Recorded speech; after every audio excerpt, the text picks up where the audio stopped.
um assunto que é necessário, vez por outra, a gente abordar aqui no nosso programa. Gravidez precoce. É que, segundo a Organização Mundial de Saúde, é considerada gravidez precoce sempre que a menina engravida antes dos 19 anos. E a gente fica muito achando que é na adolescência 14, 13, nada. Até 19 anos é considerado assim. Além desse período, né, envolve também outras questões sociais que traz para as meninas alguns riscos, não só físicos, a gente precisa entender também das questões emocionais. Mas nos aspectos físicos, a gente conversa com a médica ginecologista doutora Vanusa Miranda a partir de agora no nosso quadro. Isso é sintoma de...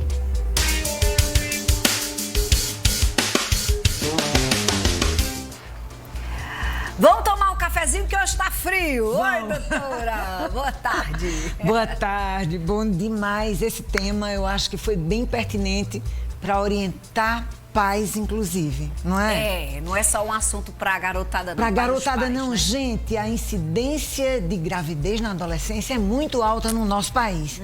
E, na verdade, isso vem de algumas circunstâncias que poderiam ser resolvidas dentro de casa, né? Ou seja, uma orientação sobre sexo e sexualidade dos pais com a criança em casa.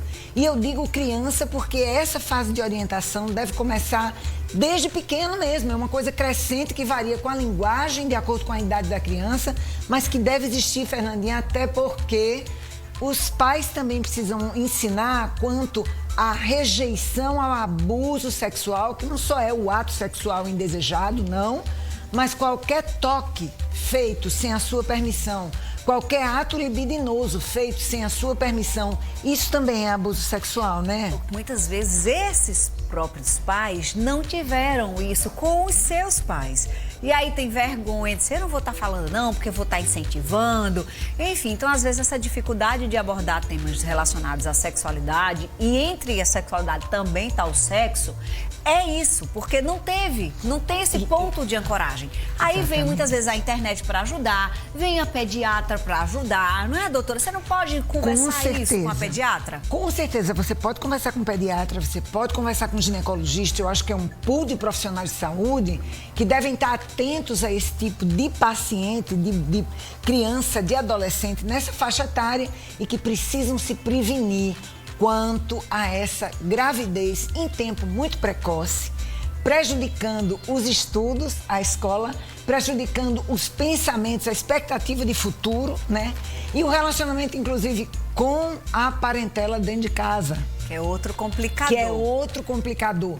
Isso leva a criança a esconder muitas vezes que está grávida e isso também retarda o pré-natal. E retardando o pré-natal, ela está vulnerabilizando ela mesma a intercorrências quanto à saúde dela e à saúde do bebê que poderiam ser evitadas já durante o período de pré-natal. Vamos falar sobre as consequências físicas, então? Vamos porque lá. tem consequência física, gente, para a mãe, consequentemente para o bebê. Isso. Aí a gente trouxe uma imagem aqui, a doutora Vanusa partilha conosco, para que você compreenda tanto da questão da evasão escolar, que é uma consequência emocional, né, doutora? Isso. Mas tem ruptura ali do colo de útero, alto índice de mortalidade materna, o nascimento pode acontecer prematuramente. E também pode acontecer aborto, né? Exatamente. Inclusive, abortos clandestinos são muito frequentes nessa faixa etária dela. No que a criança esconde a gestação devido a ter vergonha de falar isso para as amigas, na escola, né? Nos pais, não sabe como vai ser a reação desse pessoal. Então, ela costuma esconder que está grávida, retardando o pré-natal. E o pré-natal é algo imperativo. Você tem que visitar a sua ginecologista obstetra uma vez ao mês e ver a evolução dessa gestação. O que é que a gente geralmente nota acontecer nessas meninas que não têm essa prática? Há uma predisposição a abortos, há uma predisposição a partos prematuros. O parto prematuro traz um bebê, um recém-nascido de baixo peso. E os recém-nascidos de baixo peso e prematuro têm uma tendência maior a processos infecciosos, dificuldades respiratórias, ou seja, a capacidade dele a resistir tudo isso e persistir vivo é muito grande. Então, a mortalidade tanto do recém-nascido naquela fase perinatal como da mãe também é muito grande nessa fase devido à falta de orientações durante o período de pré-natal, preparando essa menina para o parto, preparando essa menina para o aleitamento materno, ou seja, todas essas orientações, inclusive com medicações para combater a anemia e tudo, redunda em que a maioria dessas meninas podem ter Anemias graves podem ter uma desproporção entre a pelve e o tamanho do feto, levando a maior número de partos cirúrgicos, inclusive. Então, todas essas condições expoliam muito a saúde, não só emocional como física, né? Você falou sobre um tema importante, inclusive está na nossa arte, o aborto. Nesse caso ali está o aborto natural, que é aquele decorrido pelo próprio organismo. Exatamente. Mas a gente não pode esquecer de abordar aqui a questão do aborto clandestino, que é ilegal, que é criminoso aqui no nosso país.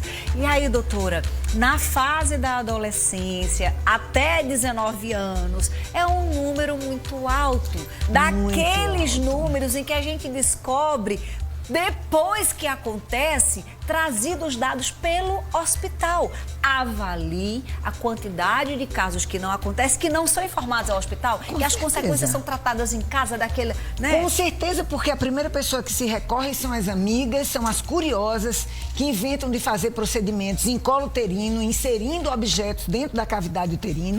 Isso leva realmente a perfurações de colo, perfuração de corpo uterino, hemorragias, perfurações até de intestino, ou seja, a coisa ganha uma amplitude muito grande, uma facilidade muito grande de se desenvolver processos infecciosos que levam a óbito mesmo, levam a septicemia e óbito. Então, são fatores que a gente tem que abrir os olhos para isso e aí chega junto aos pais e falar com os pais que esse tabu, ainda que a literatura também respalda o que você falou, Fernandinha, a maioria dos pais, eles ou não tiveram esse tipo de educação ou tiveram o mesmo comportamento, iniciaram a vida sexual precocemente também, né? A história se repete. Mas para que não se repita, quebrar esse tabu e, de alguma maneira, ter essa abordagem com os filhos. Isso é necessário e isso não é uma indução à erotização da criança. Não é não, porque isso já acontece, Fernandinha, nas mídias o tempo inteiro, dentro de casa, entendeu? Então, há duas maneiras de ele receber isso. Uma maneira mais, eu diria, prudente, assertiva, dos pais, mais assertiva, e essa maneira abrupta e que incentiva, sem nem pensar. Muitos dos adolescentes fazem o sexo, eles têm noção de prevenção, mas eles têm dificuldade de acesso nas unidades de saúde, vergonha, e eles querem fazer parte de um contexto social em que não ter relações é demodê, né? É uma coisa inadequada. Careta. É careta. Você é careta, você tá fora do como a virgem.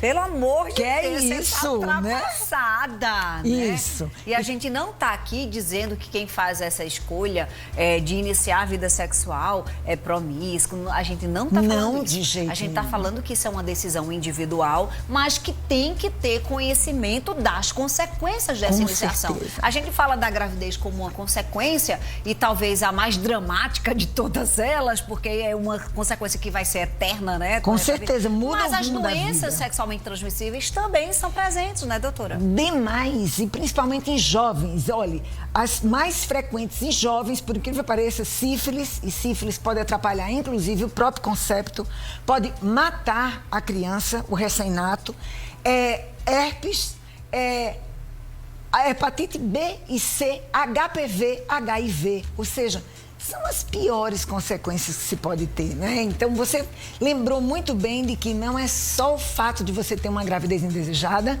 mas o fato de você prejudicar até a sua fertilidade com doenças, infecções sexualmente transmissíveis que poderiam ser também evitadas por uma orientação que pode vir não só dos familiares, mas da escola também. E o que a gente vê é que nem na esfera governamental, nem na administração dentro de casa se tem uma dedicação a esse assunto. Você chega a um consenso também, né? Porque se fala, porque a escola está incentivando, olha, é sempre um problema. Então, façamos nós a nossa parte. Né? Doutora Vanessa não está liberada não, viu?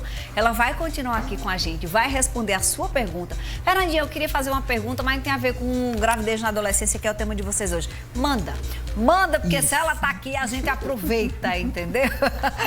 Combinado assim? Então já manda sua pergunta pro 988933999, que daqui a pouquinho ela volta, né? Assim, doutora? Com certeza. Ampliamos o nosso olhar para outros enorme temas. nisso. Agora vem cá, meu povo, deixa eu dar uma dica. Essa semana a gente celebrou